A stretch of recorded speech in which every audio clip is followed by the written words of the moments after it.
national prayer service yesterday in D.C. led by Bishop Mariann Edgar Budde. The first real buddy I ever had. Who made this plea to the newly elected president. Watch. In the name of our God, I ask you to have mercy upon the people in our country who are scared now. Have mercy. Oh, yeah. Why don't you have mercy on me? Have mercy, as though Donald Trump is some, Roman emperor about to give the thumbs down to a gay Mexican gladiator. There are gay, lesbian, and transgender children in... No, there aren't, you absolute menace to society. In Democratic, Republican, and independent families. Some who fear for their lives. So I took a look at this priestess, this transgender bishopette in yesterday's video a little bit. We looked at the whole speech, the whole narcissistic outburst at the Washington inaugural prayer in front of Donald Trump and J.D. Vance and the Trump family.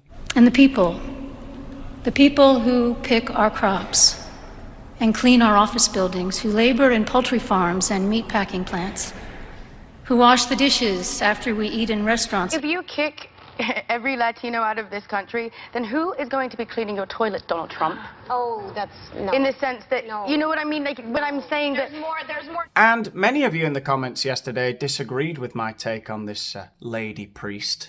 You were taken in by her faux compassion. And, well, frankly speaking of compassion, I'm going to show compassion to you, gullible fools, because let's face it, your days are numbered. One day some cowboy is going to take you for a ride from whence you shall not return. You're going to be led off a cliff by a Pied Piper. Oh, he didn't like that. Yeah, he didn't like that. Joy Behar, channel favourite Joy Behar is back on the Daniel Boland show. So that's gonna bring me joy, at least. Anyway, over the last 48 hours, I have been proved right about this high priestess, Edgar Allen, whatever her name is, Budde. Right? I've been proved absolutely right because she's now doing the rounds all over every talk show that'll have her, which I find very ungodlike. This sister's clearly been reading her Bible wrong. It's the meek who will inherit the earth, not the freaks. Who's Daniel Boland?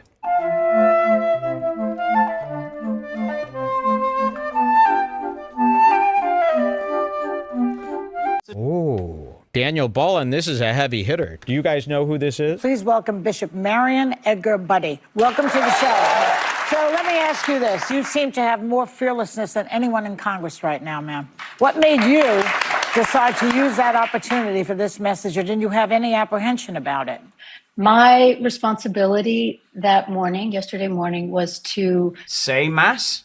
I'd say that was your main responsibility as the bishop at the inaugural prayer, to get up to the altar, make some vague statements about how you wish the incoming administration all the best, and hopefully the country can unite, and peace and love and joy, and then I'd say get down from the altar and keep it pushing.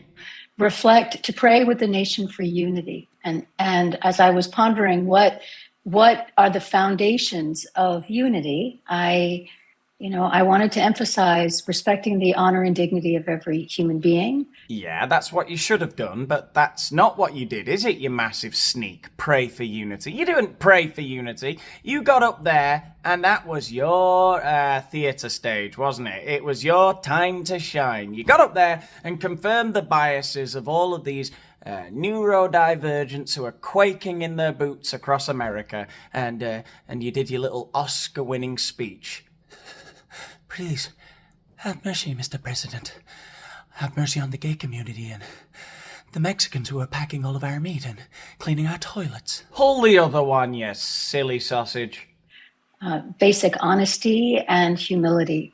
And then I also realized that that unity requires a certain degree of mercy and compassion and understanding. And so knowing that a lot of people, as I said, in our country right now are really scared, I wanted to take the opportunity. Take the opportunity to what? To hyper-focus on those fears, to legitimize them even further, to make those people that you believe you're speaking on behalf of think, oh my God, it's worse than I thought. A priest is literally begging the president not to kill us. Nothing about that prays for unity. Nothing about a priest standing in the pulpit calling somebody out who's in the pews who can't answer back to you says anything about bravery or compassion or genuine concern for any of the things they're talking about. It's an ego trip. If she was really bothered, she'd request a private audience with him. She'd have a debate of some kind. What she did was just a moral lecture. It was pure virtue signaling. As cringe as it is to say virtue signaling in the 2025. We need to treat everyone with dignity, and we need to be merciful. And I was trying to counter the narrative that is so divisive and polarizing, and in which real people are being harmed. Wow, powerful stuff. Awe-inspiring, some would say. I guess it's just our gain as a society that we've got such a bastion of moral virtue walking amongst us, you know? A beacon of light countering the narrative like that. It's our gain, and I guess 1930s Germany's loss, you know, that they didn't have some counterculture revolutionary like Edgar Allan Poe here, or whatever she's called. I bet if she'd have been there to counter the narrative in the Bavarian beer taverns, old Adolf, it would have been checkmate, Hitler. Pack your bags off to Austria, back to art school it is for you. You know, Bishop, I was struck by your tone. You were so gentle, you were so respectful, you were very demure and very mindful. Demure? Where have you picked that word up, Ana Navarro? And what do you mean you were struck by her tone?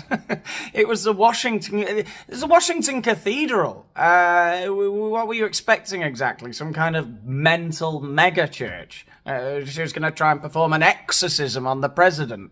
Mm-hmm. And you said all of this with Trump, J.D. Vance, and their families, including Melania, an immigrant, and Usha Vance, a child of immigrants, sitting there. Right. And their reactions were very visible for all of us to see. You could see their faces.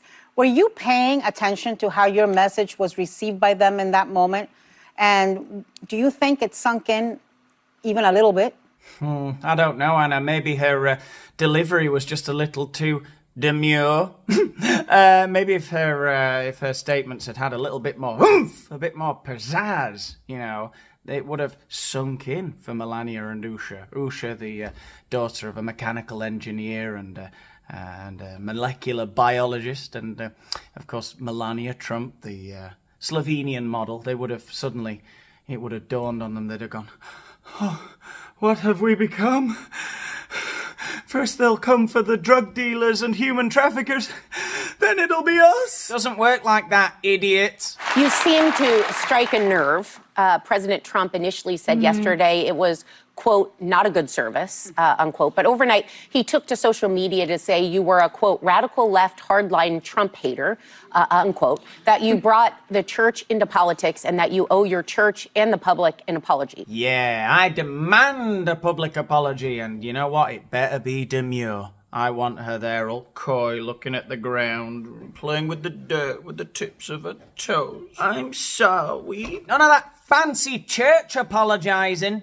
Now, given your role, it doesn't seem surprising that you would speak out for the marginalized, as anyone who's read the Bible and knows the path of Jesus. Oh, I've read the Bible, all right. You're preaching to the choir here.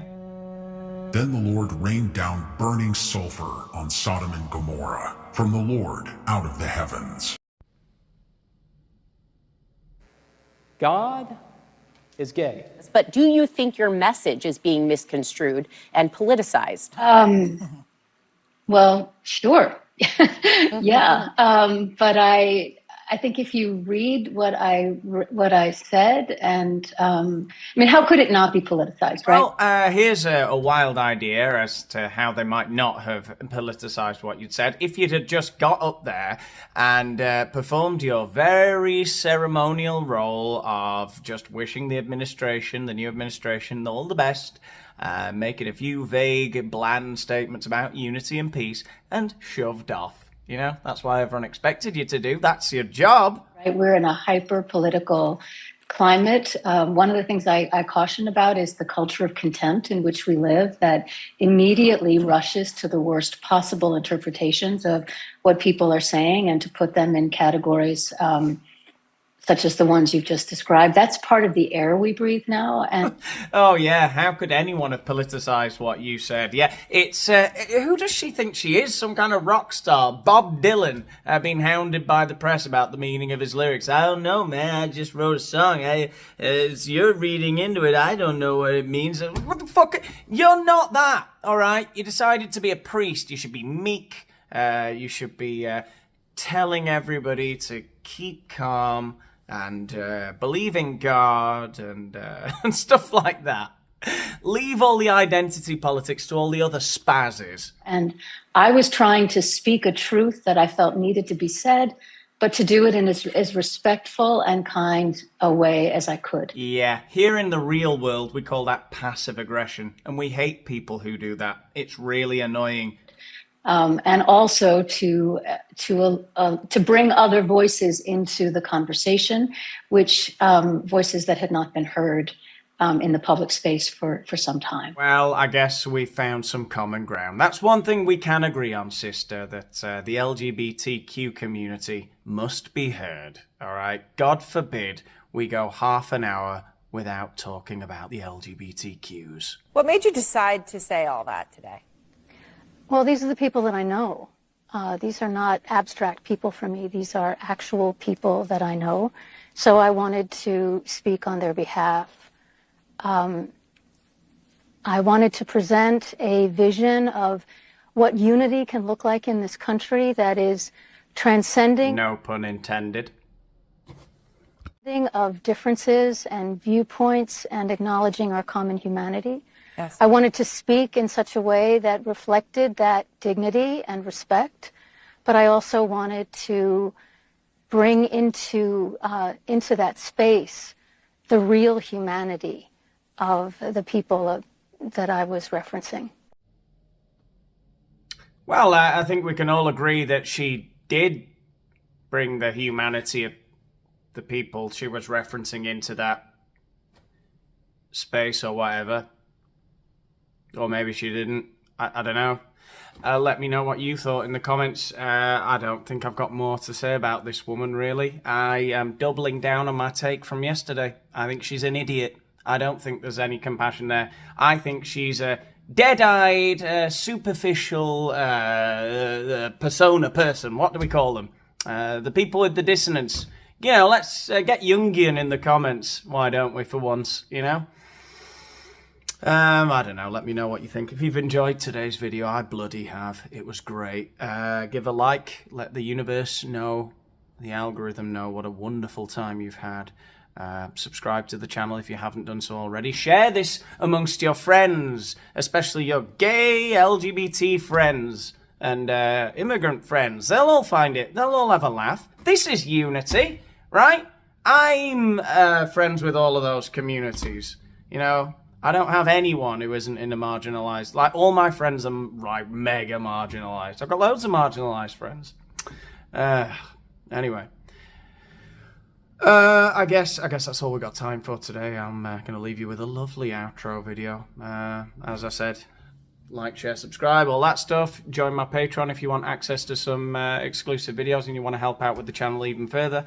And I'll see you in the next one. Hey guys, Tesla Engineer here. I'm going to be breaking down this video from the inauguration. I'm not sure what the hubbub is all about. I'm a scientist, and what really matters here is the angle. Now, the danger zone here is about 135 degrees. We can see that right here. Okay, now, in Euclidean terms, this is what we call the Nazi index, right? If you have an angle, any angle that goes beyond 135 degrees, then boom, you are a Nazi. But here, we have not reached that index yet. We're not in that space yet. However, anything above 135 should be considered in support of the Third Reich. I'm talking about things like futons, reclining beach chairs, the time 250 on a clock. All of those are Nazi propaganda. Elon, however, does not reach that far. Now, not only that, but look at the inverted parabola of the mouth here, right? With someone with genocidal beliefs, we would expect at least 10 degrees of additional concavity in the frown. We don't have that. Instead, anybody who's studied 101 geometry knows this. Instead, we obviously have an upside down smile, right? An upside down smile. So clearly, I don't really know what the hubbub is about. Also, this is just a one-off thing, as you can see from this video. God damn it.